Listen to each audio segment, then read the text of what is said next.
Primeira parte dessa videoaula tem como objetivo mostrar as tendências periódicas e os seus conceitos gerais. O que é tendência periódica? É uma característica previsível pela posição de determinado átomo na tabela periódica, ou seja, dependendo do local onde o átomo estiver encontrado na tabela periódica, é possível definir algumas de suas propriedades. A primeira tendência periódica é o raio atômico, que diz respeito ao tamanho do átomo e depende diretamente da configuração eletrônica do mesmo. Tendo como exemplo o átomo de lítio, de número atômico 3, configuração 1s2, 2s1, é possível ver que ele possui duas camadas eletrônicas, e seu raio atômico vai ser medido do seu núcleo até sua última camada, assim como é feito em todos os outros átomos. A tabela periódica é dividida em famílias e períodos. No que diz respeito às famílias, quanto maior for o número de camadas eletrônicas dos átomos, maiores serão seus raios atômicos, crescendo então de cima para baixo na tabela periódica. E no que diz respeito aos períodos, quanto menor for a carga nuclear de um átomo,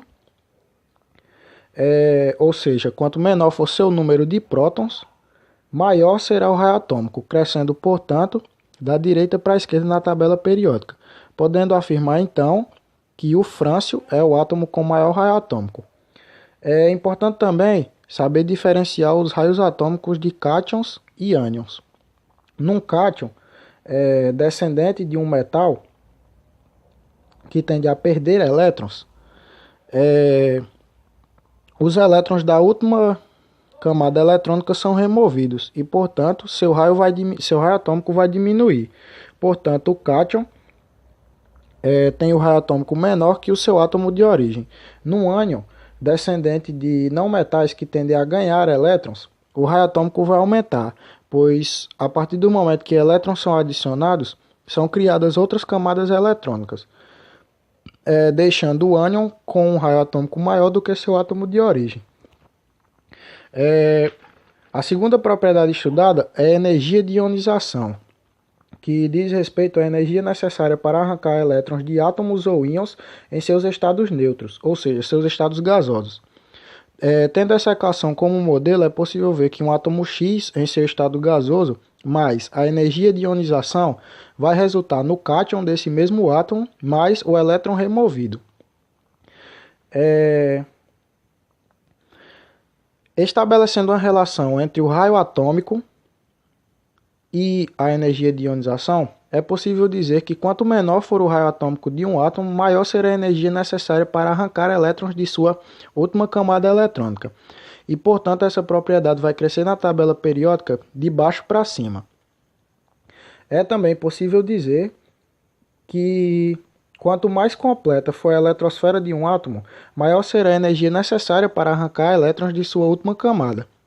E, portanto, essa propriedade na tabela periódica vai crescer da esquerda para a direita, podendo dizer, então, que o átomo da tabela periódica que tem a maior energia de ionização é o átomo de hélio, pois ele é o menor átomo com a última camada eletrônica completa. A terceira propriedade estudada se chama afinidade eletrônica, e ela é medida através da energia liberada por um átomo em seu estado gasoso ao receber elétrons.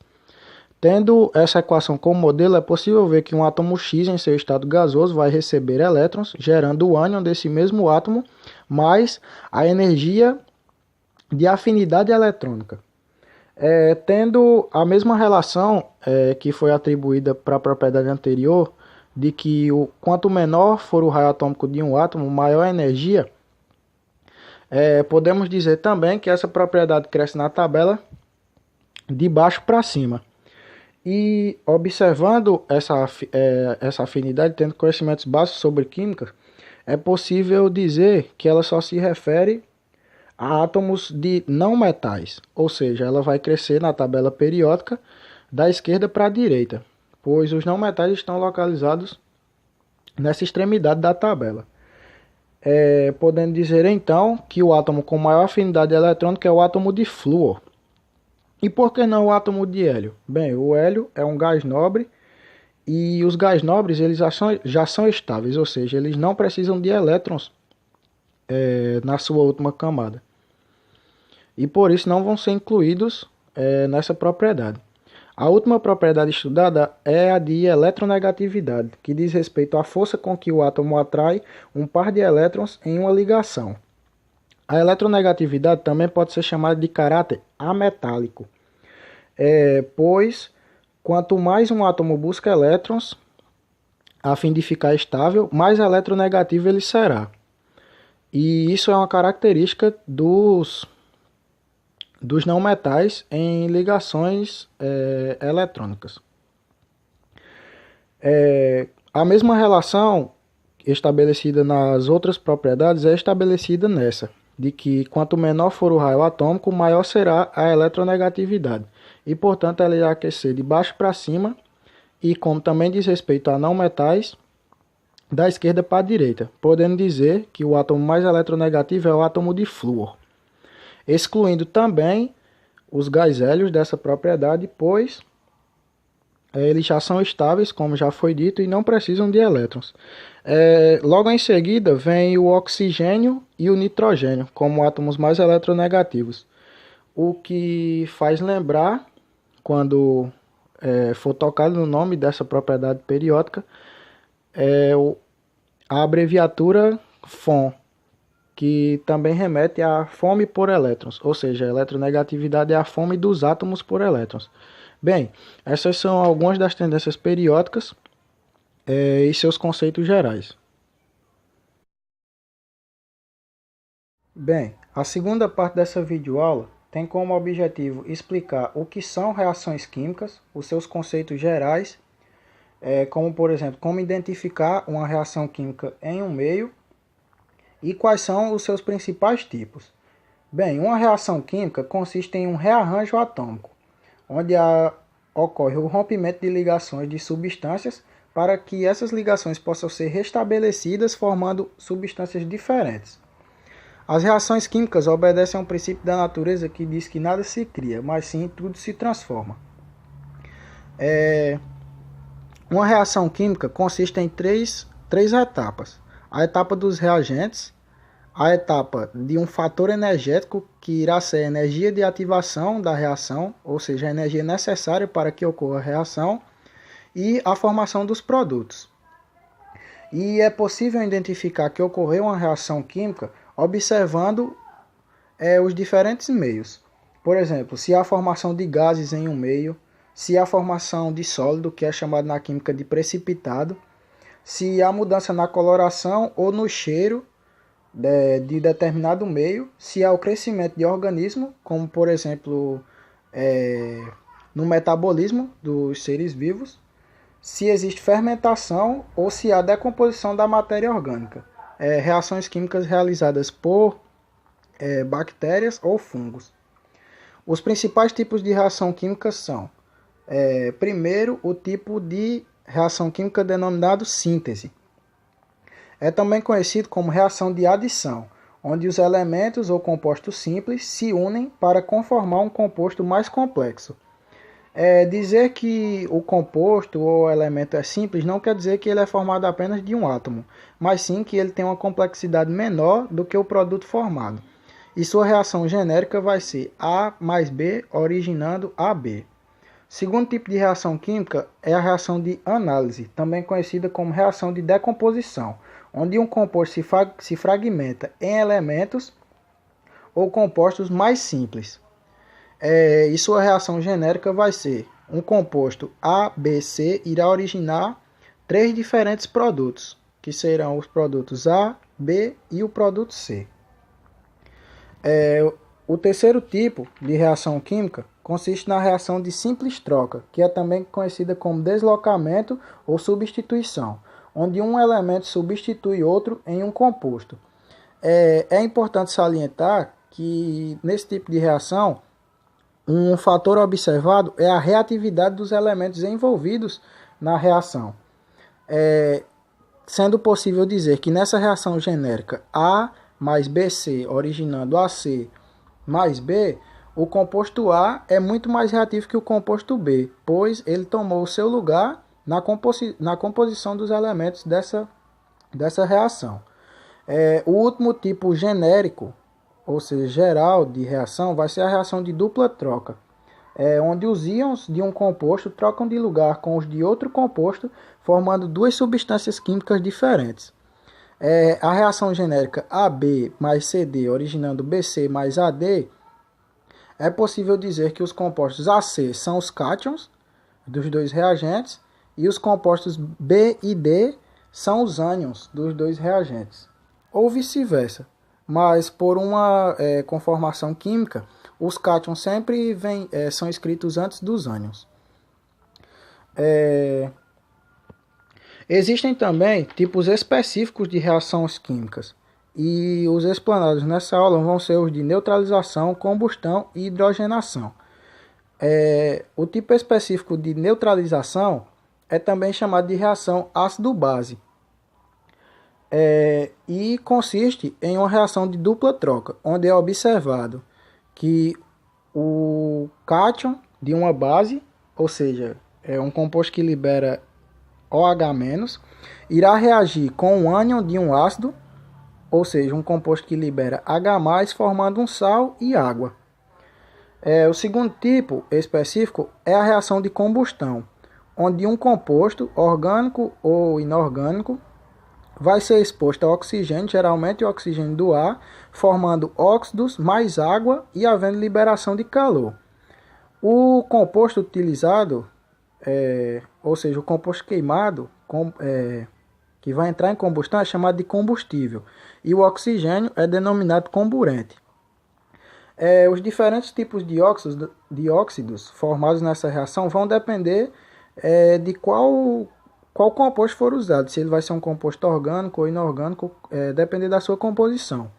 E tendo essa reação modelo da combustão do gás metano, que é um composto orgânico, é possível ver que o óxido formado foi o dióxido de carbono, juntamente com a liberação de moléculas de água. O último tipo específico é a hidrogenação, que consiste na exposição de um óleo ao hidrogênio para que esse óleo possa vir a ser uma gordura saturada, ou seja, a formação de alcanos. Esse tipo de reação é muito utilizado em indústrias, com o objetivo de tirar as insaturações dos óleos para que esses óleos sejam transformados, quer dizer, em gorduras saturadas para facilitar a sua comercialização. Como falado no começo da aula, é preciso uma energia de ativação para a reação. E essa reação em específico, todas vão ser utilizados catalisadores, para que a molécula de hidrogênio possa ser separada, para que os átomos possam adentrar as insaturações dos óleos, e também na quebra das duplas ligações desses compostos insaturados, formando assim as gorduras saturadas. A terceira parte dessa videoaula tem como objetivo explanar sobre o hidrogênio. Bem, o hidrogênio ele possui características únicas, não se assemelhando a nenhum átomo conhecido. Ele não é denominado nem metal e nem ametal. Sua localização na tabela periódica é no primeiro período da família 1A, e ele está lá devido ao seu último subnível eletrônico, que é o S1, semelhante aos dos outros átomos dessa família. O átomo de hidrogênio é o elemento mais abundante do universo, pois ele é o combustível de milhares de estrelas, inclusive da nossa estrela, que é o Sol. Sendo possível dizer que sua abundância é de 75%. Ele também é o quarto elemento mais abundante do planeta Terra, encontrado na superfície terrestre como parte da composição química de diversas substâncias orgânicas e inorgânicas e no ar atmosférico em seu estado gasoso. As características atômicas do hidrogênio são: ele tem um nível eletrônico, um único próton em seu núcleo e apenas um elétron circulando na sua eletrosfera. O seu raio atômico é um dos menores da tabela periódica e ele tem maior eletronegatividade que qualquer outro elemento metálico, não afirmando que ele é um metal, pois já foi dito que ele não se encaixa em nenhuma dessas conformações, mas sim por causa da localização dele na tabela, que está na família dos metais alcalinos. E ele também possui um maior potencial de ionização que qualquer outro elemento metálico. É capaz de se transformar em cátion ou ânion, com um número de oxidação mais ou menos 1. E sua massa é de aproximadamente 1,007 gramas por mol.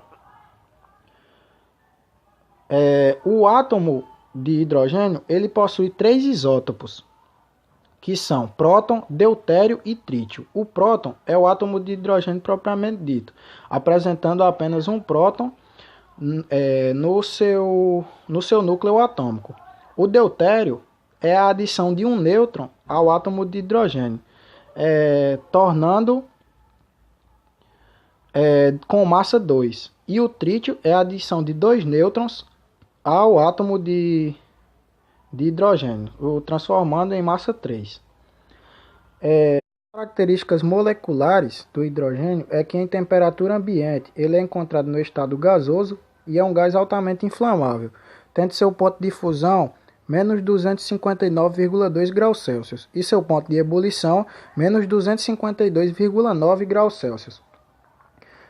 A massa molar da molécula de hidrogênio é 2 gramas por mol, já que é a junção de 2 átomos de hidrogênio, e vai ser o gás mais leve encontrado.